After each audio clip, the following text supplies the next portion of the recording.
अब बात करते हैं आज के टॉपिक की। आज का टॉपिक बहुत ही ज़्यादा इंपॉर्टेंट है, जिसमें हम लोग डिस्कस करने वाले हैं इंटरनेशनल मॉनेटरी फंड। ठीक है, इंटरनेशनल मॉनेटरी फंड काफ़ी ज़्यादा इंपॉर्टेंट है आपके, क्योंकि ये क्या करेगी, ये जो जो ऑर्गेनाइजेशंस होती है, जो इंटरनेशनल ऑर्गेनाइजेशंस होती हैं, वो इंडिया को काफ़ी ज़्यादा सपोर्ट करती हैं। ठीक है, तो जो भी चीज़ इंडिया से कनेक्टेड है, उनको आपको बहुत अच्छे से प्रिपेयर कर लेना है, क्योंकि आपको वो चीज़ें पता होनी चाहिए। ठीक है, as a common man, as a as a government officer you have to know about all these things, right? तो जो चीज़ें लिंक है हमारे इंडिया से, उसको तो जरूर आप ध्यान रखेंगे। अब बात करते हैं आईएमएफ की। ठीक है, मैं थोड़ा सा यहाँ पे ओवरव्यू आपको बता देता हूँ बिफोर वी स्टार्ट, ताकि आपको और थोड़ा सा बढ़िया से चीज़ें समझ में आ जाए। राइट, यहाँ तक कोई इशू नहीं होना चाहिए। चलो, अब मैं समझा रहा हूँ, अब आप लोग कमेंट बंद कर दीजिए। अब आप सभी लोग कमेंट बंद कर देंगे, just focus on the screen. Screen पर फोकस करिए। ठीक है, थोड़ा सा मैं समझा दूं, ताकि फिर जब आप पढ़ोगे तो आपको चीजें याद होने लगेंगी और फिर कुछ रटना नहीं पड़ेगा। देखो, आईएमएफ की शुरुआत कहाँ से हो रही है। आईएमएफ और वर्ल्ड बैंक दो इंस्टीट्यूशन हैं जिनकी शुरुआत एक ही जगह से हो रही है, जिसको हम बोलते हैं Bretton Woods conference. Bretton Woods conference. ठीक है, ब्रिटेन वुड्स कॉन्फ्रेंस क्या थी, ये 1944 में हुई थी, 1944 में हुई थी। अब आप कहोगे ब्रिटेन वुड्स क्या है, तो ब्रिटेन वुड्स क्या है, एक सिटी है। ये एक सिटी का नाम है। अब समझते चलिएगा सभी लोग चीजों को लिंक कैसे करना है। ब्रिटेन वुड्स एक सिटी थी। सिटी है, कहां पर है, वॉशिंगटन में है। सिटी कहां पर है, वॉशिंगटन में, वॉशिंगटन डीसी, यूएस में। ठीक है, अब यहाँ पे कॉन्फ्रेंस हुई। क्यों कॉन्फ्रेंस हुई, उसके उसका आप मतलब समझिए, क्यों, क्या कारण था कॉन्फ्रेंस होने का।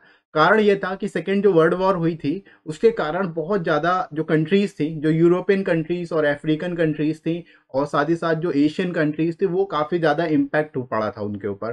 तो उनकी हालत काफ़ी ज़्यादा खराब हो चुकी थी, इकोनॉमिकली बहुत ज़्यादा वो बैकवर्ड हो चुके थे। ठीक है, मत तो उसकी वजह से क्या हुआ कि जितनी भी यूरोपियन कंट्रीज हैं और जो डेवलप्ड कंट्रीज हैं बेसिकली, उन सभी ने मिलकर एक कॉन्फ्रेंस की। कहाँ पर की, यूएस में की, वॉशिंगटन में। वॉशिंगटन की सिटी कौन सी थी, ब्रिटेन वुड्स में थी। ठीक है, ब्रिटेन वुड्स में एक कॉन्फ्रेंस की गई, जिसका नाम रखा गया ब्रिटेन वुड्स कॉन्फ्रेंस। ठीक है, उस सिटी के नाम पे उस कॉन्फ्रेंस का नाम रख दिया गया। कब की गई, 1944 में की गई। ठीक है, अब इसमें हुआ क्या, इसमें प्रपोजल रखा गया कि कोई ऐसी ऑर्गेनाइजेशन बनाई जाए, जो ये जो कंट्रीज हैं इनकी जो हालत खराब है, इकोनॉमिक क्राइसिस जो चल रहा है इन एशियन कंट्रीज में, और आपकी जो अफ्रीकन कंट्रीज हैं और जो आपका यूरोपियन कंट्रीज हैं, इनकी इकोनॉमिक क्राइसिस को दूर करने के लिए एक ऐसी संस्था बनाई जाए जो इनको हेल्प कर सके। ठीक है, इनको असिस्ट कर सके at the time of their need. Right, तो उसके लिए क्या किया गया, नॉर्मली दो प्रपोजल रखे गए। ठीक है, जिनको आपको मेनली याद रखना है, जिसमें पहला है आपका आईएमएफ। आईएमएफ और दूसरा जो है वर्ल्ड बैंक। ठीक है, जिसको हम लोग आईबीआरडी बोलते हैं। आईबीआरडी, इसको हम लोग कल की क्लास में डिस्कस करेंगे। आज हम लोग को फोकस करना है आईएमएफ में। मैं थोड़ा सा ओवरव्यू आपको दे रहा हूँ। ठीक है, आप, ताकि आपको चीजें समझ में आ जाए और चीजों को आप इजिली कनेक्ट कर पाओ। राइट, तो समझिए, आईएमएफ जो है और वर्ल्ड बैंक, जिसको हम लोग वर्ल्ड बैंक के नाम से भी जानते हैं। ठीक है, इसका सेकेंड नेम है वर्ल्ड बैंक। और एक तरह से अभी जब हम लोग वर्ल्ड बैंक पढ़ेंगे तो उसका एक पार्ट होता है आईबीआरडी। ठीक है, वर्ल्ड बैंक की टोटल 5 संस्थाएं होती हैं, उनमें से एक आईबीआरडी है। नॉर्मली इसको आईबीआरडी नाम दिया गया था जब ये कॉन्फ्रेंस हुई थी। ठीक है, तो उस समय जो प्रपोजल रखा गया था, जो प्रपोजल था, ठीक है, ये प्रपोजल रखा गया 1944 में ब्रिटेन वुड्स की कॉन्फ्रेंस में, कि ऐसी ऑर्गेनाइजेशन बनाई जाए जो कि क्राइसिस के टाइम पे, इकोनॉमिक क्राइसिस के टाइम पे इन कंट्रीज की हेल्प करेगी। राइट, तो उस टाइम पे दो मेन ऑर्गेनाइजेशन बनाई गई, जिनका नाम था आईएमएफ और आईबीआर। ठीक है, अब दो क्यों बनाई गई, समझिए जरा, क्या कारण था दो बनाने का, एक ही बना देते, आईएमएफ ही बना देते, वर्ल्ड बैंक बनाने की जरूरत ही नहीं थी। दो क्यों बनाई गई, दो इसलिए बनाई गई।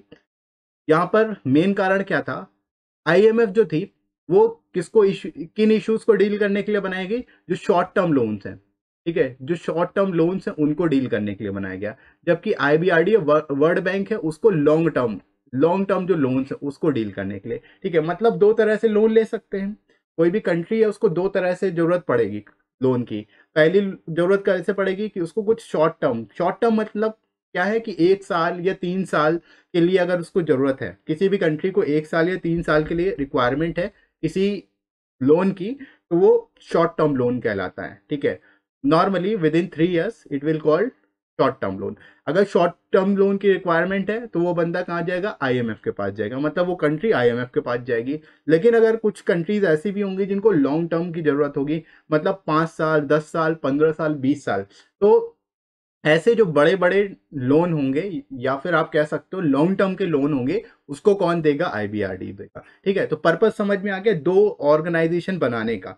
मेन पर्पस क्या था, दो ऑर्गेनाइजेशन बनाने का, एक ही बना देते, दोनों ही एक ही ऑर्गेनाइजेशन अगर दोनों तरह से काम करती, तो उस केस में क्या होता कि वर्कलोड बहुत ज्यादा हो जाता। तो वर्कलोड कम रहे और उसको डाइवर्सिफाई कर दिया गया बेसिकली, कि दो अलग अलग सेक्शन बना दिए गए। जिसको लॉन्ग टर्म लोन की रिक्वायरमेंट है वो वर्ल्ड बैंक के पास जाए, जिसको शॉर्ट टर्म लोन की रिक्वायरमेंट है वो आईएमएफ के पास जाए। बात समझ में आ रही है सभी को, राइट? यहाँ तक किसी को कोई दिक्कत तो नहीं है? जल्दी से बताइए यस और नो। अब देखो, इसमें एक चीज आपसे पूछी जाती है, इसकी जो करेंसी होती है, करेंसी के बारे में। ठीक है, आपसे पूछा जाएगा what is the currency of IMF. ठीक है, तो इसको हम लोग पेपर गोल्ड के नाम से जानते हैं। आप लोग ध्यान रखिएगा, इसको पेपर गोल्ड के नाम से जानते हैं, और पेपर गोल्ड का ही हम इसको दूसरे नाम से जानते हैं, एसडीआर। ठीक है, एसडीआर यानी स्पेशल ड्राइंग राइट्स। ठीक है, इसको हम लोग बोलते हैं स्पेशल ड्राइंग राइट्स। समझ में आ रही है बात? आईएमएफ में जो सबसे बड़ा क्वेश्चन पूछा जाता है वो यही पूछा जाता है जो आपके इंटरव्यू में पूछा जा सकता है। नॉर्मल चीजें तो सबको पता होंगी कि कब बना है और उसके बेसिकली चेयरमैन कौन है और डायरेक्टर जनरल कौन है, इस तरह की चीजें सबको पता होगी, हेडक्वार्टर कहाँ पे है। लेकिन ये चीजें कम लोगों को पता होती है कि आईएमएफ की करेंसी का नाम क्या है। आपसे ये पूछे जाने के चांसेस हैं, तो इंटरव्यू के पॉइंट से ये इंपॉर्टेंट है। पहली चीज आप ये ध्यान रखोगे, आपके वो डिफरेंस पता होना चाहिए आईबीआरडी और आईएमएफ में। आप कह सकते हो वर्ल्ड बैंक और आईएमएफ में क्या डिफरेंस होता है, तो ये डिफरेंस आपको समझ में आ गया कि डिफरेंस क्या होता है। मेनली डिफरेंस जो होता है, वो मेन डिफरेंस जो होता है वो यही होता है लोन का, कि कौन सा छोटे शॉर्ट टर्म के लिए दिया जा रहा है, कौन कंट्री कौन जो है शॉर्ट टर्म के लिए देगा, कौन लॉन्ग टर्म के लिए देगा। ठीक है, उसके अलावा कुछ पर्पस भी होता है, किस पर्पस के लिए दिया जाएगा। तो आप लोग ध्यान रखें, जो वर्ल्ड बैंक लोन देता है वो डेवलपमेंटल पर्पस के लिए देता है। ठीक है, डेवलपमेंट पर्पस के लिए। डेवलपमेंट पर्पस का मतलब क्या है कि फॉर एग्जांपल इंडिया है, इंडिया में रोड सही नहीं है, तो रोड का कंस्ट्रक्शन कराना है।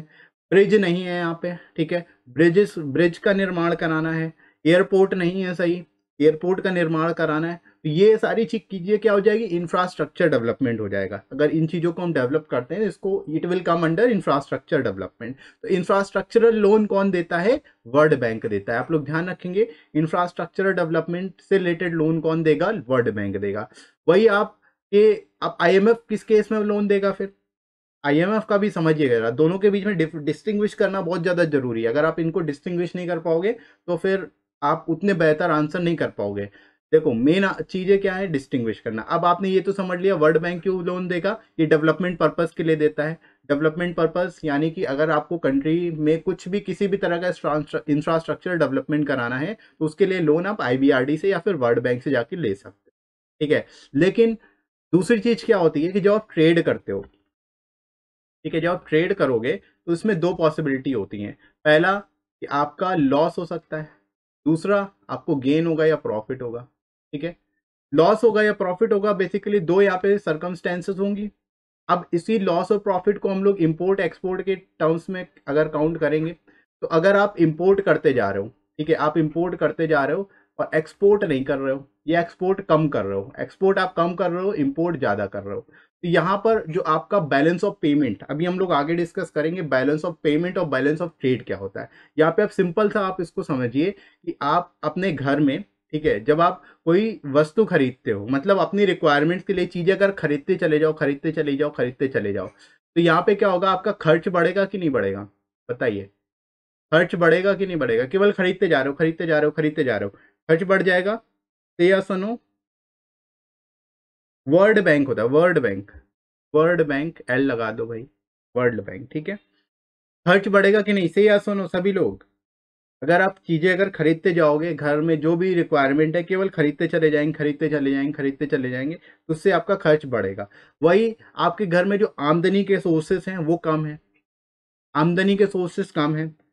ठीक है, अब क्या होगा, आपके पास आपके पास कमाई कम है, ठीक है, यानी यू कैन से आपके पास अर्निंग कम है but your expenses are higher, तब उस केस में क्या होगा, लॉस होगा। इसी को हम लोग डेफिसिट के नाम से जानते हैं, ठीक है। ये जो लॉस है, ये जो लॉस हो रहा है, इसी को हम लोग डेफिसिट के नाम से जानते हैं। तो ये जो डेफिसिट है, ये जो डेफिसिट है, इस डेफिसिट को पूरा करने के लिए कौन लोन देगा, आईएमएफ लोन देगा, राइट।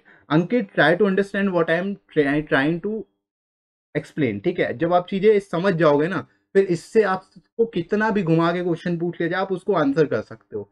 मेनली आप फंसोगे इसी में जब आपको ठीक से इनके बीच में डिफरेंस नहीं पता होगा, या आप प्रॉपर उनको डिस्टिंग्विश नहीं कर पाओगे, तब आप फंसोगे। अगर आपको बेसिक चीजें पता हो गई, फिर आप कभी नहीं फंसोगे। और वही पर्पज है मेरा, आपको अलग से समझाने का, ठीक है। तो पर्पज समझने की कोशिश करिए और थोड़ा पेशेंस रखिए, आपको सारी चीजें समझ में आएंगी। तो डेफिसिट समझ में आ गया।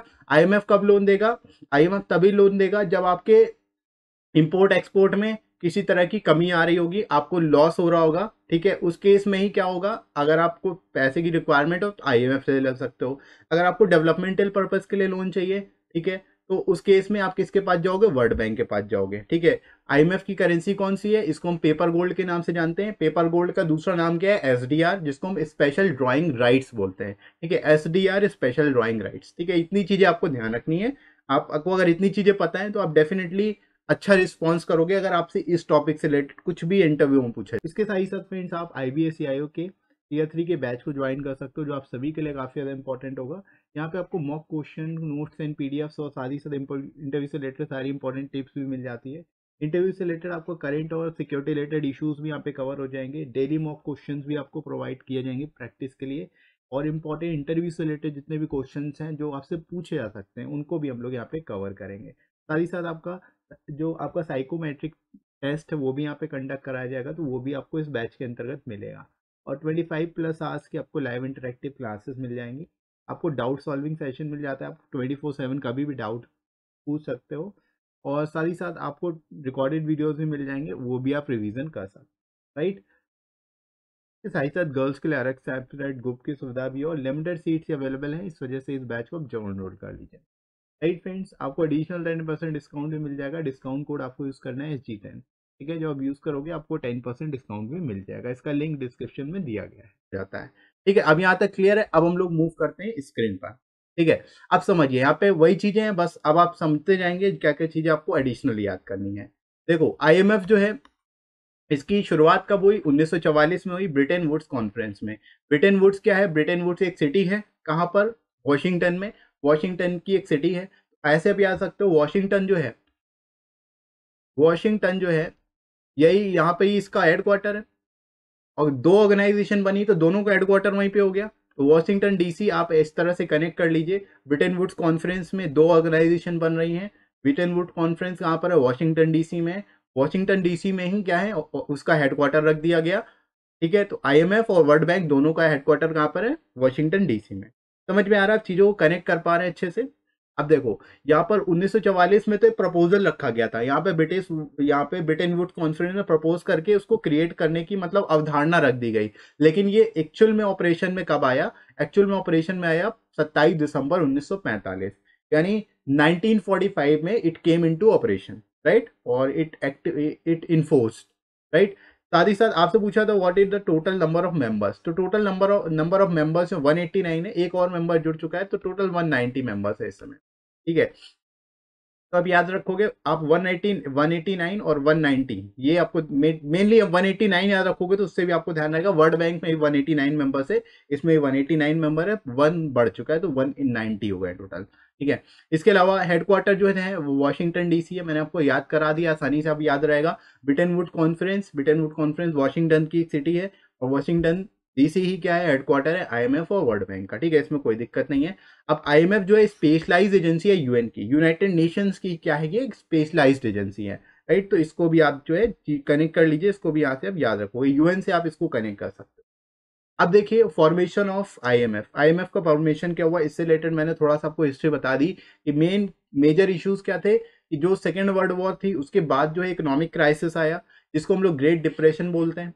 इस ग्रेट डिप्रेशन को बेसिकली ओवरकम करने के लिए क्या किया गया, एक संस्था का निर्माण किया गया, प्रपोजल रखा गया ब्रिटेन वुड्स कॉन्फ्रेंस में, जहाँ पे दो संस्थाओं का जन्म हुआ बेसिकली, आईएमएफ और वर्ल्ड बैंक। ठीक है, तो आईएमएफ को क्यों डेवलप किया गया?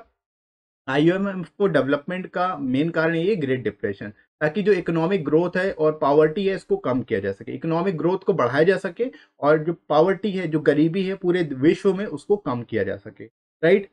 हाँ, संतोष कुमार इंडिया जो है इनिशियली ज्वाइन कर चुका था, जितनी भी पेरेंट ऑर्गेनाइजेशन है, जितनी भी जो बड़ी बड़ी जो आपको इंटरनेशनल ऑर्गेनाइजेशन है, इंडिया इंडिया जो है ज्वाइनिंग मेंबर, इनिशिएटिंग मेंबर आप कह सकते हो। ठीक है, शुरुआत में ही मेंबर बन चुका था, क्योंकि उस समय क्या था, ब्रिटेन ब्रिटेन के मतलब इंडिया जो था ब्रिटिश राज जो था, इंडिया जो था वो ब्रिटिश राज के अंडर था। ठीक है, ब्रिटिश इंडिया था उस समय पे, हमारा फ्री इंडिया नहीं था। तो ब्रिटेन जहाँ जहाँ पे बेसिकली लॉग इन करता था, मतलब जहाँ जहाँ पे पार्टिसिपेट करता था, वहाँ इंडिया ऑटोमेटिकली पार्टिसिपेट कर लेगा। तो जितनी भी ये फॉर्मेशन हुई है, जितने भी कंट्रीज का फॉर्मेशन हुआ है, जितनी भी ये ऑर्गेनाइजेशन बनी है, उनका ज्वाइन इस इनिशिएटिंग मेंबर है आप कह सकते हो। ठीक है, जो शुरुआती मेंबर है, आप ये ध्यान रख सकते हो आसानी से। ठीक है, कोई प्रॉब्लम नहीं हो, क्योंकि वो ब्रिटिश इंडिया का पार्ट था उस समय पे। और ब्रिटिश और एक तरह से यूके, आप जो है जानते हो, वो तो सब जगह ऑटोमेटिकली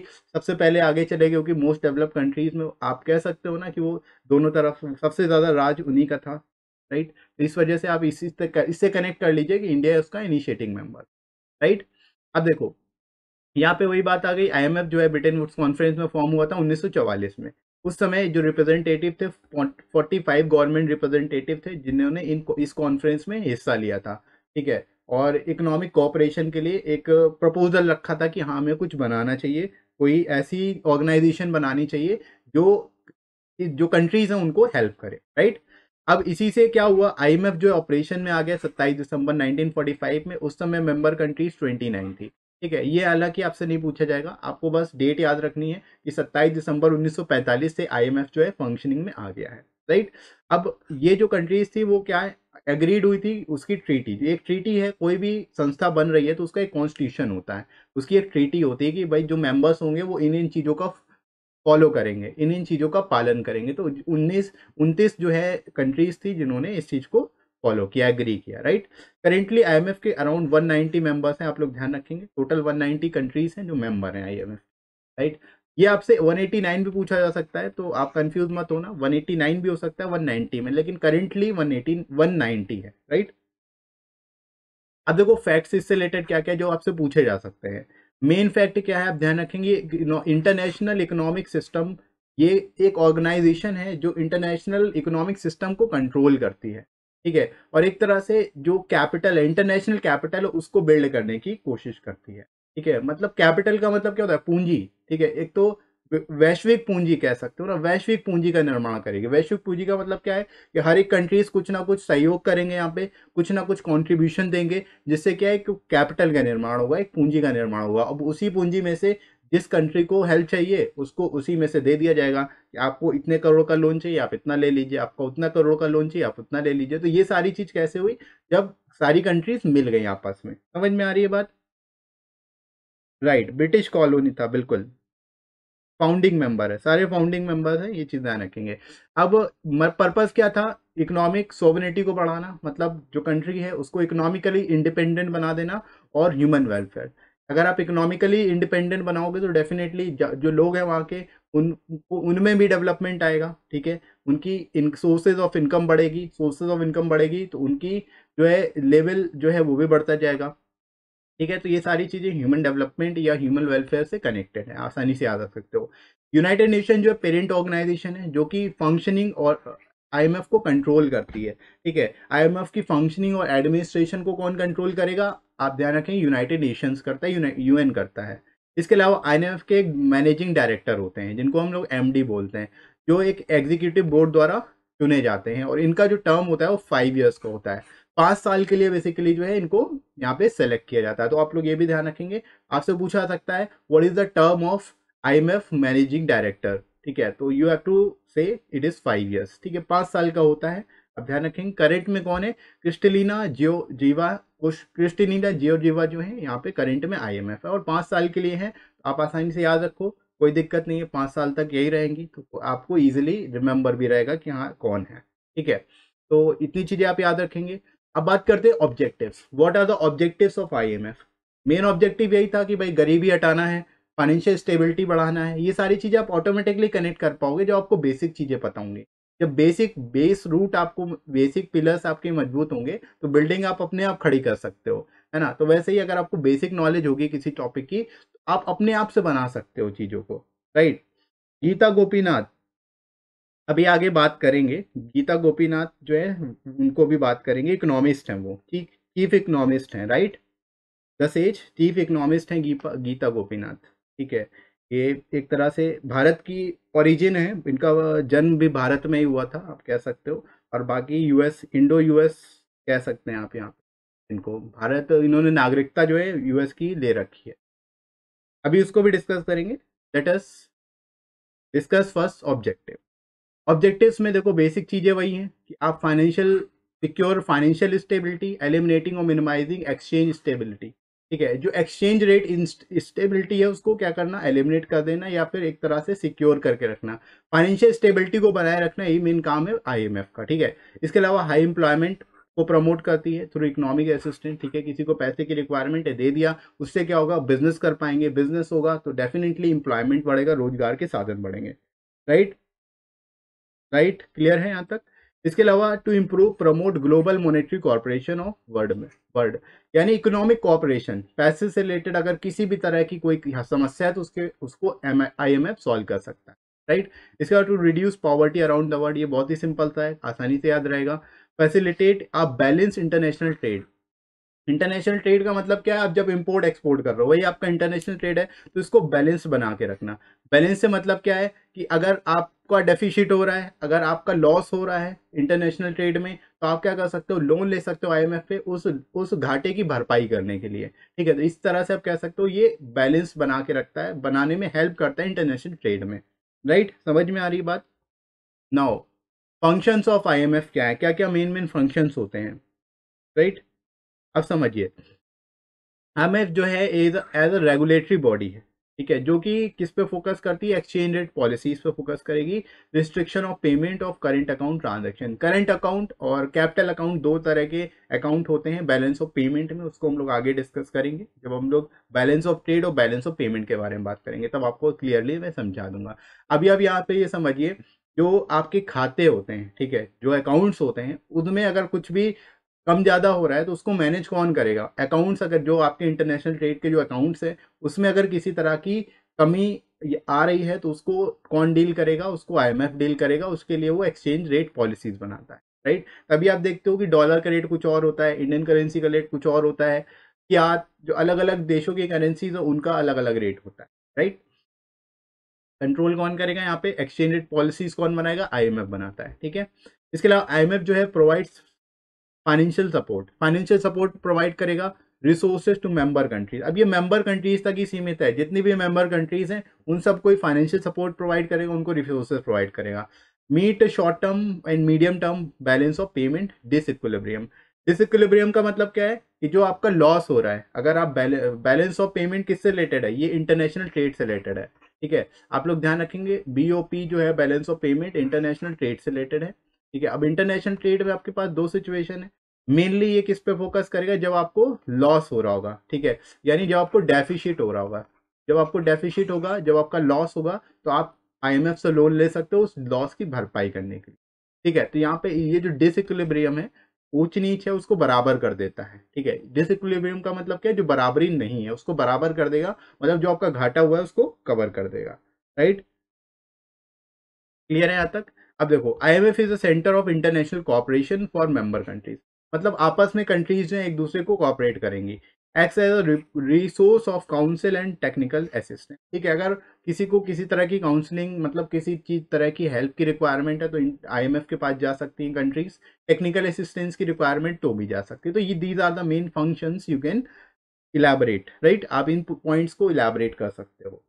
इसके बाद अब कुछ चीजें आपको अलग से याद रखनी है इसमें, ठीक है।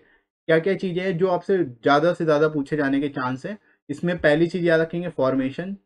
आईएमएफ का फॉर्मेशन कब हुआ, इसमें आप ध्यान रखेंगे 27 दिसंबर 1945 27 दिसंबर 1945 में फॉर्मेशन हुआ है। लेकिन इसकी नींव कहाँ पे रखी गई, अगर आपसे कहा जाए इसकी नींव कहाँ पे और वेयर इट इज प्रपोज कहाँ पे किया गया, प्रपोज किया गया ब्रिटेन वुड्स कॉन्फ्रेंस में, जो कि 1944 में हुई थी, 1944 में हुई थी। वहां पे एक साथ दो ऑर्गेनाइजेशन को प्रपोज किया गया, आईएमएफ एंड वर्ल्ड बैंक। ठीक है, ये आप ध्यान रख सकते हो।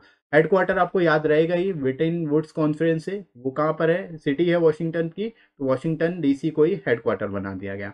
Managing director Kristina Georgieva. ठीक है, क्रिस्टलिना जॉर्जीवा जो है करेंटली जो है आप ध्यान रखेंगे मैनेजिंग डायरेक्टर है। और चीफ इकोनॉमिस्ट कौन है, गीता गोपीनाथ है। ठीक है, तो इनसे भी रिलेटेड क्वेश्चन पूछा जा सकता है, तो इसको भी आप ध्यान रखेंगे।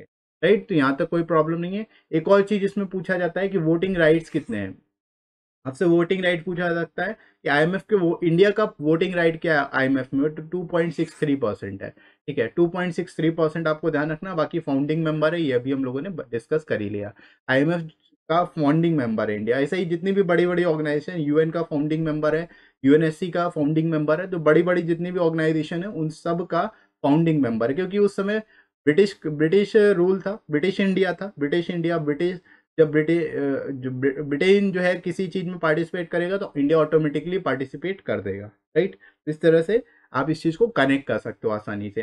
बाकी वोटिंग राइट्स जरूर याद रखिएगा, इसके पूछे जाने के चांसेस काफी ज्यादा हैं। 2.63% जो है वोटिंग राइट्स है आईएमएफ के। राइट, तो इतनी चीजें यहाँ तक आपको